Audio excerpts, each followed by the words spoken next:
देवरिया नृशंस हत्याकांड में अब नया मोड़। देवेश ने कर डाली सरकार से नई मांग। घायल अनमोल की हालत में सुधार, 1-2 दिन में अस्पताल से होगा डिस्चार्ज। दुबे परिवार के ब्रह्मभोज में लगा बीजेपी नेताओं का जमावड़ा, सांसद समेत कई विधायक पहुंचे।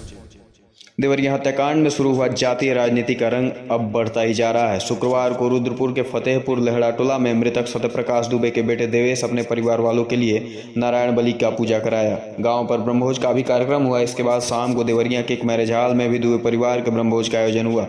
इसमें स्थानीय लोगों के साथ ही प्रदेश भर के बीजेपी नेताओं का जमावड़ा लग गया। 2 अक्टूबर से बीआरडी में भर्ती सत्यप्रकाश दुबे का बेटा 1-2 दिन में अब डिस्चार्ज होने वाला है। देवेश ने सरकार से इस बीच नई मांग कर दी है। उसने खुद और बहन को सरकारी नौकरी मांगी है, एक सरकारी घर और सुरक्षा की मांग की है। दुबे परिवार के लिए हुए इस ब्रह्मभोज में सांसद, विधायक और मंत्रियों ने सत्यप्रकाश दुबे समेत 5 मृतकों को श्रद्धांजलि दी। दर्जा प्राप्त राज्य मंत्री सुनील बराला समेत कई दिग्गज नेता इस ब्रह्मभोज में शामिल होने पहुंचे। सांसद रवि किशन और विधायक सलम मणि ने भी देवेश को हर संभव मदद का आश्वासन दिया। गोरखपुर के सांसद रवि किशन से लेकर बांसगांव सांसद कमलेश पासवान और विधायक सलम मणि त्रिपाठी, कसा से विधायक पीएन पाठक, दर्जा प्राप्त राज्य मंत्री सुनील बराला समेत कई दिग्गज नेता ब्रह्मभोज में पहुंचे, मृतक सत्यप्रकाश के परिवार को श्रद्धांजलि दी।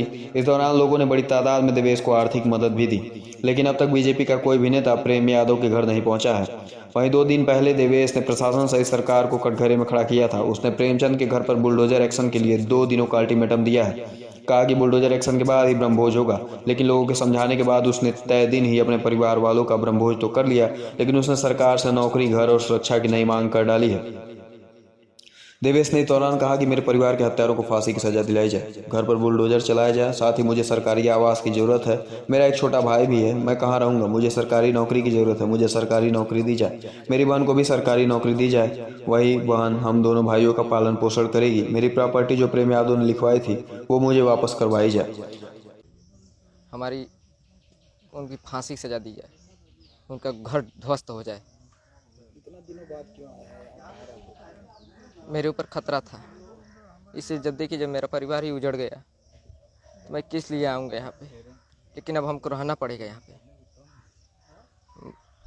मुझे परम पूज्य श्री माननीय योगी आदित्यनाथ से यही निवेदन है कि उसको सजा, फांसी की सजा दिलवाएं और इनकाउंटर कराएं और उसका मकान भी ढहवा दें। और हमारा देखिए, हमको एक आवास की, सरकारी आवास की ज़रूरत है। मैं इसके पास कहाँ रहूँगा, कहाँ नहीं रहूँगा। एक मेरा छोटा भी भाई है, मुझे सरकारी नौकरी की ज़रूरत है।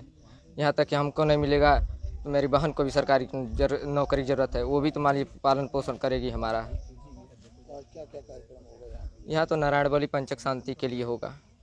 कितने लोगों की नौकरी है, क्या पूरी बात बताइए। देखिए, हमारे पिताजी भी चले गए, माता भी चली गई हैं, 2 बहन भी चली गए, एक भाई भी चला गया। मेरे पास उनके, मान लीजिए हमारे पास तो कोई नहीं बचा है रोने के लिए। उन लोगों के पास तो उनकी माँ है, दादाजी हैं, चाचा जी हैं, उनके रिश्तेदार हैं। हमारे तो वो भी नहीं है कि हम किसको मैं अपना आंसू दिखाऊंगा। और जब तक कि हमारी सरकारी नौकरी या हमारी बहन की सरकारी नौकरी नहीं लग जाती, तब तक मैं अपना ब्राह्मण भोजन नहीं कराऊंगा। और मैं प्रशासन से ही मांग करूंगा कि यह स्टाम्प पेपर पर हमको दस्तखत के साथ चाहिए, तभी तो मैं ब्राह्मण भोजन खिलाऊँगा, नहीं तो नहीं खिलाऊँगा। और मेरी जो प्रॉपर्टी है उसको वापस कराया जाए, मैं यही कहना चाहता हूँ।